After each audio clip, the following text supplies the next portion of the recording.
আবারও মুখোমুখি যুক্তরাষ্ট্র ইরান। রীতিমতো পাল্টাপাল্টি হামলার দ্বারপ্রান্তে দুদেশ। বিক্ষোভকারীদের পক্ষ নিয়ে ইরানে হামলার ছক কষছে ওয়াশিংটন। অপরদিকে তেহরানের হুমকি। এই পদক্ষেপে অস্তিত্ব ঝুঁকিতে পড়বে ইসরায়েল এবং মধ্যপ্রাচ্যের মার্কিন ঘাঁটি। সব মিলিয়ে বর্তমান আবহাওয়া যেন যুদ্ধের দামামা বাজার পূর্বঘণ্টা। মূলত ইরানে বিক্ষোভ দমনের বিরুদ্ধে শুরু থেকেই সরকারকে হুমকি ধামকি দিয়েই আসছিল যুক্তরাষ্ট্র। এবার তেহরানকে ভয় দেখাতে মধ্যপ্রাচ্যে সামরিক উপস্থিতি জোরালো করছে ওয়াশিংটন। একাধিক সূত্রের বরাতে বিভিন্ন গণমাধ্যম বলছে, সপ্তাহ ধরে অঞ্চলটিতে বিপুল পরিমাণ সামরিক সরঞ্জাম স্থানান্তর করেছে ট্রাম্প প্রশাসন। ইরানে মার্কিন হামলা হলে কি হাত গুটিয়ে বসে থাকবে তেহরান?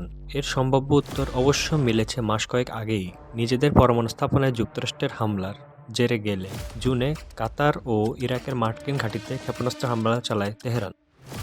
ইসরায়েলের হামলার পরও চুপ থাকেনি খামেনি প্রশাসন। ধারণা করা হচ্ছে, ইরানে সম্ভাব্য মার্কিন হামলা দেশটিকে ঘিরে থাকা যুক্তরাষ্ট্রের অবকাঠামো এবং নাগরিকদের ঝুঁকিতে ফেলবে। মধ্যপ্রাচ্যে যুক্তরাষ্ট্রের সবচেয়ে বড় ঘাঁটি কাতারের আল উদেইদ এয়ারবেস।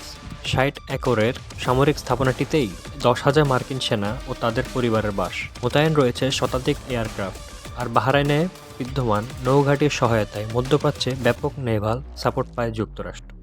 এখানেই মোতায়েন রয়েছে মার্কিন নেভির ৫ম নৌবহর।